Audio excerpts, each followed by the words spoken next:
ഏറ്റവും പ്രായം ചെന്ന ഇതാണ് 32 വർഷമുണ്ട് ഇതിൻ്റെ പഴക്കം. ഏറ്റവും നമുക്ക് ബോൺസായി ആയിട്ട് വളർത്തിയെടുക്കാൻ എളുപ്പമുള്ളത് ഇതാണ്. മാങ്ങകളിൽ വെച്ചിട്ട് ഏറ്റവും മധുരവും മണവും ടേസ്റ്റും ഉള്ള മാങ്ങയാണ് മല്ലിക മാവ്. ഈ വളം മുഴുവൻ വന്നിട്ട് 28 വർഷമായി ഇതിൻ്റെ പഴക്കം. ബോൺസായി വേരിൽ മാത്രം നിൽക്കുന്ന ഒരു മോഡൽ അങ്ങനെ ചെയ്ത് നോക്കുന്നതാണ്.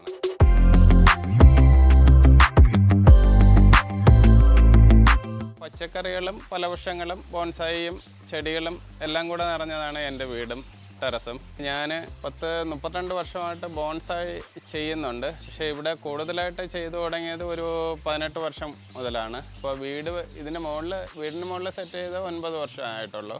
ബോൺസായി കുറേ കൂടുതൽ കളക്ട് ചെയ്തുകൊണ്ടിരിക്കുകയായിരുന്നു. പിന്നെ വീട് വയ്ക്കുമ്പം തന്നെ ഈ ചെടികൾക്കും പച്ചക്കറിക്കും ബോൺസായിക്കും മരങ്ങളിനും എല്ലാം കൂടെ ചേർന്നിട്ടുള്ള ഒരു വീടാണ് വെച്ചിട്ടുള്ളത്. നമുക്ക് കുറച്ച് സ്ഥലമേ ഉള്ളൂ. അന്നേരം പിന്നെ വീട് തറയിൽ നടാൻ പറ്റില്ല. അതുകൊണ്ട് ചില ചെടികളെടുത്തിട്ട് വലിയൊരു ബോട്ടിലിൽ വെച്ച് വലുതാക്കിയിട്ടാണ് പിന്നെ ബോൺസായി ചട്ടിയിലോട്ടാക്കുന്നത്. ഇതിപ്പോൾ മദർ പ്ലാന്റിൽ അവർ ബഡ് ചെയ്താണ് കയറ്റിയിരിക്കുന്നത് ശിഖരങ്ങൾ, നോർമലായിട്ടുള്ള ശിഖരമല്ല.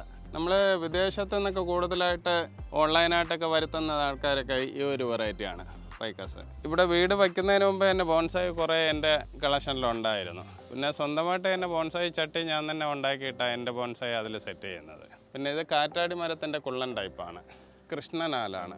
ഇങ്ങനെ ഒരു കുമ്പിൾ പോലെ ഇങ്ങനെ കൂട്ടിയിട്ട് ഈ ഇലകളിൽ മുഴുവൻ ഇങ്ങനെ കോട്ടിങ് ആയിരിക്കും, നല്ല ഒരു സൈസായിരിക്കും. കൊറിയൻ കറിവേപ്പില എന്ന് പറയും. കഴിക്കാനും പാചകത്തിനൊക്കെ ഏറ്റവും ടേസ്റ്റുള്ള സാധനമായത്. നാട്ടിൻപുറങ്ങളിൽ പണ്ട് കാലത്തെ ഉള്ളതാണ്. സ്കൂളുകളിലൊക്കെ ഉപ്പിലിട്ട് കൊണ്ടുവച്ചിരിക്കുന്ന കാരക്ക അതിൻ്റെ മരമാണ്. ഇത് പേരാലാണ്. ശരിക്കും പറഞ്ഞാൽ ഒരു 22 വർഷമായുള്ളൂ. ഇത് മുളക് നെല്ലി, നമ്മുടെ സുറിനാൻ ചെറി എന്നും പറയും, മുളക് നെല്ലി എന്നും പറയും. ഇത് സ്ട്രോബെറി പേര, യെല്ലോ കളറാണ്, നല്ല മധുരമാണ് ഇതിന്. ഇത് വന്നിട്ട് റെഡ് വാളംപുളിയാണ്. നമ്മുടെ വീട് പണിയുമ്പം തന്നെ തൊട്ടിയും ഈ പച്ചക്കറി നടാനും തൊട്ടികളെല്ലാം കെട്ടിക്കൊണ്ട വീട് പണിത് തന്നെ. വലിയ മരങ്ങൾ മാത്രം വയ്ക്കാനായിട്ട് 14 സെറ്റ് ചെയ്തിട്ടുണ്ട്. നമുക്ക് വർഷം മുഴുവനും കായ് കിട്ടുന്ന ഒരു ഫലവൃക്ഷമാണിത്, ബേറാപ്പിള്. ഒരു ചെടി ആദ്യമായിട്ട് നട്ടിട്ട് പിന്നെ അത് ശിഖരങ്ങൾ പ്രൂൺ ചെയ്ത് ക്ലിയർ ചെയ്തിട്ട് ഇളക്കിയെടുത്ത് മണ്ണൊക്കെ മാറ്റിയിട്ട് ബോൺസായി ചട്ടിയിലോട്ട് അങ്ങനെ സെറ്റ് ചെയ്ത ഒരു സംവിധാനമാണ്. വേറെ ഇതിന് പഠിക്കാനായിട്ട് അങ്ങനെ പുറത്തോട്ട് അങ്ങനെ പോയിട്ടൊന്നുമില്ല. ഇപ്പോൾ നോർമലായിട്ടുള്ള ഒരു ബോൺസായികൾ മാത്രമേ എൻ്റെ കളക്ഷനിലുള്ളൂ, അല്ലാതെ കൂടുതലായിട്ട് അങ്ങനെ ഒന്നുമില്ല. പ്രായം കൂടിയ ചെടികൾ കുറേ കൂടിപ്പോയി ഒരു 14-13 ചെടികളെ കാണും. ബാക്കിയെല്ലാം നമ്മുടെ ഒരു 18 വർഷത്തിന് താഴോട്ടുള്ള ചെടികളാണ് ഉള്ളത്. ഏറ്റവും പ്രായം കൂടിയ ഒരു കുള്ളൻ പൈക്കസാണ്. അത് നോർമലായിട്ട് ബോൺസായി ആക്കാൻ എളുപ്പമുള്ള ഒരു ചെടിയാണത്. കൂടുതൽ അധ്വാനം ഇല്ലാതെ തന്നെ നമുക്കത് ബോൺസായിയുടെ ഷേപ്പിൽ തന്നെ അത് വളരുന്നത്. അതുകൊണ്ട് പിന്നെ നമുക്ക് ബോൺസായി ആക്കാൻ വേറെ ബുദ്ധിമുട്ടൊന്നുമില്ല അതിന്.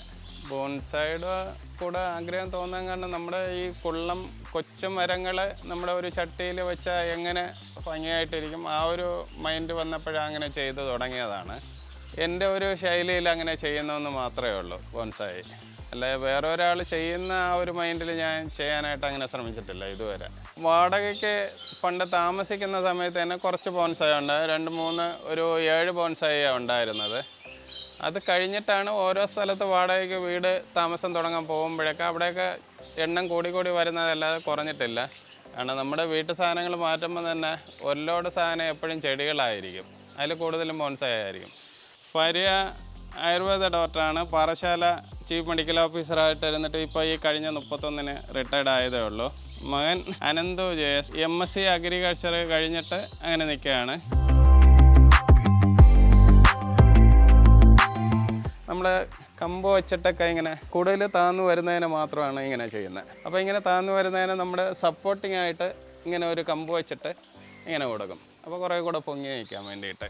കാരണം നമ്മൾ ഓരോന്ന് ചെയ്ത് വരുമ്പോഴാണ് ഇതിൻ്റെ ഒരു മൈൻഡ് നമുക്ക് ഇങ്ങനെ ചെയ്താൽ കൊള്ളാം അങ്ങനെയൊക്കെ നമുക്ക് തോന്നുന്നത്.